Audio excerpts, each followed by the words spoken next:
जिंदाबाद जिंदाबाद कांग्रेस पार्टी जिंदाबाद कोई नहीं हट सकता जिंदाबाद जिंदाबाद जिंदाबाद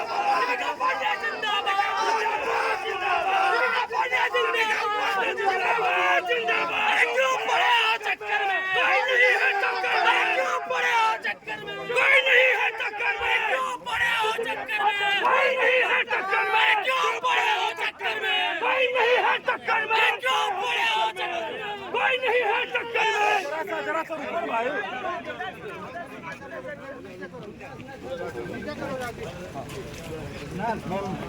सुबह से एक चर्चा बनी हुई थी। देखिए ऐसा है, भाजपा कुछ भी करके चुनाव जीतना चाहती है। जिन तथ्यों के आधार पर मेरा नॉमिनेशन कैंसिल कराने का प्रयास किया जाता है वो तथ्य बनता ही नहीं है। हमारी अनुपस्थिति में एक ऑब्जेक्शन भाजपा के प्रत्याशी ने दिया, मैं आकर के वापस उसका जवाब दी। अगर कोई भी एफिडेविट में कहीं कोई त्रुटि चूक हो गई है तो ये नॉमिनेशन कैंसिल करने का ग्राउंड नहीं होता है। इसी बात को हमने आरओ के सामने रखा और उसके अनुरूप जो भी कागजात थे सभी को देख करके आरओ ने तय किया है कि हमारा नॉमिनेशन वैलिड है। भाजपा हताशा में है। आप लोगों ने देखा होगा कि हम लोगों का नॉमिनेशन रैली देख करके बहुत परेशानी में थी भाजपा, और सब तरह के तंत्र लगा करके भी अशोक भगत जी अपने नॉमिनेशन में उस प्रकार से लोगों को इकट्ठा नहीं कर पाए जिस प्रकार से उत्साह में हमारे नॉमिनेशन में आए थे। तो ये हताशा का स्वरूप है। लगातार अफवाह फैलाने का प्रयास किया जा रहा है और एक ऑब्जेक्शन देने पर जब तक यह तय नहीं हुआ था कि मेरा पेपर वैलिड है कि इनवैलिड है, पूरे इलाके में यह भ्रम फैलाया गया और मेरे कार्यकर्ताओं का मनोबल तोड़ने का किया गया। मैं अपने कार्यकर्ताओं को आपके माध्यम से कहना चाहती हूँ कि लड़ाई हमें मिल करके लड़नी है और मैं आपको वादा करती हूँ कि ये लड़ाई में जरूर आप लोगों के साथ मिल करके जीत जाऊंगी। जनता हम लोगों के साथ है, जनता के साथ है। और ये जो भाजपा का अफवाह तंत्र है वो इस हद तक गिर रहा है कि कहीं रुंझी में बताते हैं कि कब्रिस्तान तोड़ करके आलू गोदाम बना दिया गया, कहीं मूर्ति टूटने की बात हो रही है। इन सब चीज़ों पर अफवाह फैलाने का तंत्र किसका है ये सभी लोग जानते हैं, मुझे उसके बारे में कहना नहीं है। लेकिन आज जो भाजपा प्रत्याशी के द्वारा किया गया मुझे लगता है कि एक हार की शुरुआत उनकी यहीं से हो गई है।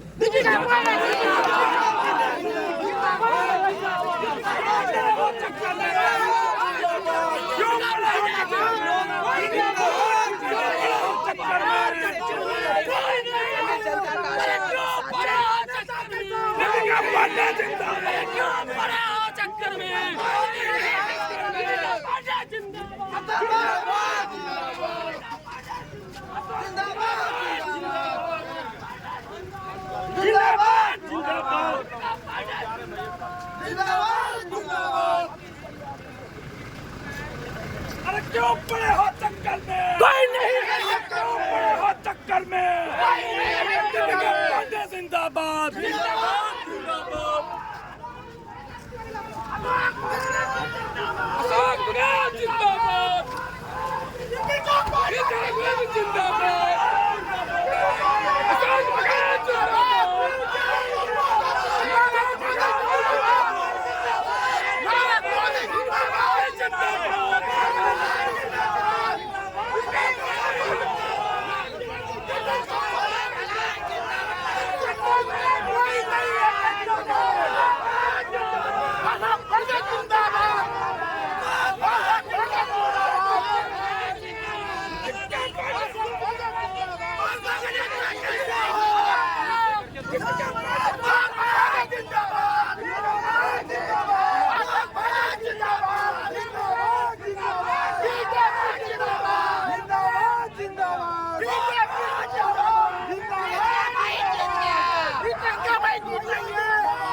भैया आज स्क्रूटनी को लेकर बहुत गहमा गहमी की और और कई सारे आरोप भी लगाए गए आपके विपक्षी द्वारा, क्या कहिएगा?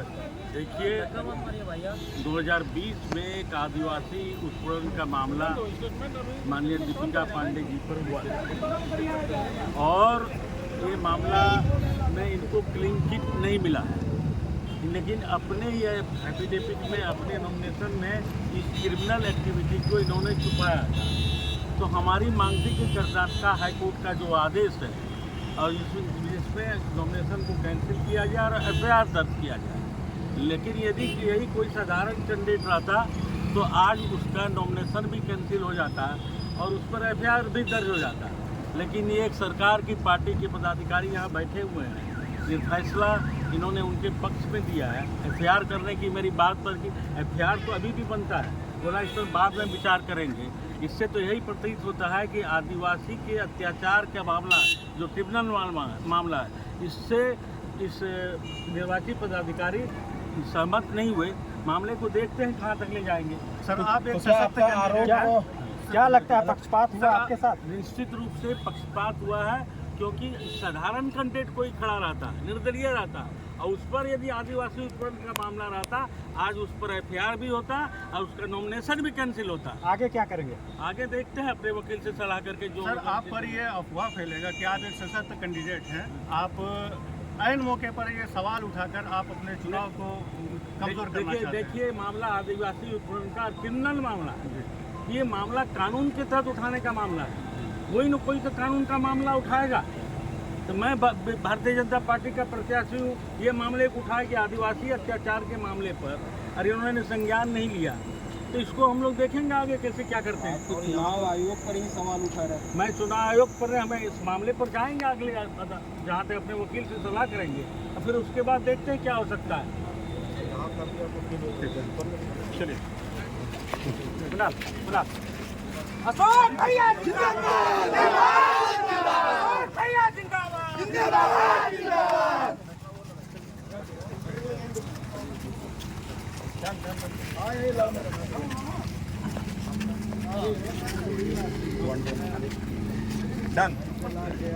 कोटा जिला के महगामा विधानसभा से भाजपा प्रत्याशी के रूप में अशोक भगत अभी हमारे साथ हैं और जो स्क्रूटनी की प्रक्रिया थी वह संपन्न हो गई है।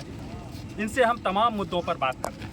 सर आज का क्या मामला है संक्षिप्त में? देखिए नॉमिनेशन सभी ने किया, हमने जो था मैंने जब देखा इसमें कि आदिवासी उत्पीड़न का एक केस जो क्रिमिनल केस है उसको दीपिका पांडे जी ने अपने नामांकन फार्म में नहीं भरा, तो हमने ऑब्जेक्शन किया कि नहीं ये गलत है, ये क्रिमिनल एक्टिविटी का मामला केस है, तो इसको संज्ञान में लेकर के इस पर जो कानून संबद्ध कार्यवाही है वो हो।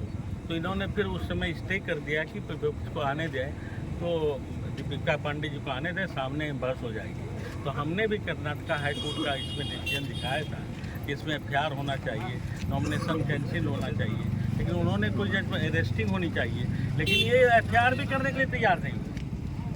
तो ऐसी स्थिति में आदिवासी उत्पीड़न का मामले को इस तरह दबाना और चुपचाप कर इनका निर्वाचन आयोग का इस तरह का करना, देखेंगे अपने वकील से सलाह करेंगे कि आगे कैसे क्या करें। लेकिन ये 5 साल से आदिवासी उत्पीड़न का मामला चल रहा है, हाई कोर्ट ने रिजेक्ट कर दिया है बेल, सारे के सारे बेल इन लोगों को हाई कोर्ट ने रिजेक्ट कर दिया है।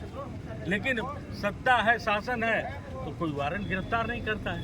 चलिए, ये तो नामांकन की प्रक्रिया समाप्त हुई, किन मुद्दों को लेकर आप चुनावी मैदान में? चुनाव यहाँ सबसे ज़्यादा भ्रष्टाचार है, भ्रष्टाचार का जड़ बन गया है महागामा। इस भ्रष्टाचार के विरुद्ध हम जाएंगे। विकास 5 साल में जो 2014 से 2019 के भी विकास हुआ उसका 20% भी यहाँ विकास नहीं हुआ। और सबसे बड़ा बात हुआ कि बालू की लूट, कोयले की चोरी, इस सब में शेयर होल्ड्स ये जनता, आम जनता जान रही है कि राशन कार्ड में साल में 2 बार अनाज बेच लेता है, जनता असहाय हो गई है। तो टेंडर घोटाला है, टेंडर में बिना शिलान्यास का टेंडर नहीं, बिना माल पानी का टेंडर नहीं शिलान्यास होता है। तो अनेक मुद्दे हैं, चापाकल का पाइप तक बेच लिया जाता है। तो किस मुद्दे को छोड़ा है? कहीं छोड़ा है गरीबों का अनाज को नहीं छोड़ा, हॉस्पिटल की दवा को नहीं छोड़ा। हॉस्पिटल में जो है दवा वो बिकने लगी, गरीब सब दवा बाहर से लाता है। मुद्दे की कमी है क्या? एक शासक गिनाने से शुरू करेंगे तो 1 घंटा लगेगा। धन्यवाद। अशोक भैया जिंदाबाद, अशोक भैया जिंदाबाद, जीतेगा भाई जीतेगा, जीतेगा भाई जीतेगा, बीजेपी जिंदाबाद, बीजेपी जिंदाबाद, सरकार की मनमानी नहीं चलेगी, सरकार की मनमानी नहीं चलेगी।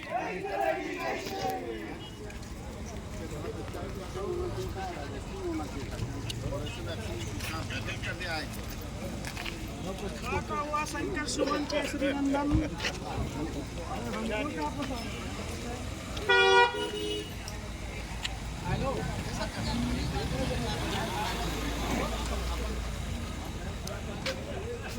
तब आपका क्या विचार है?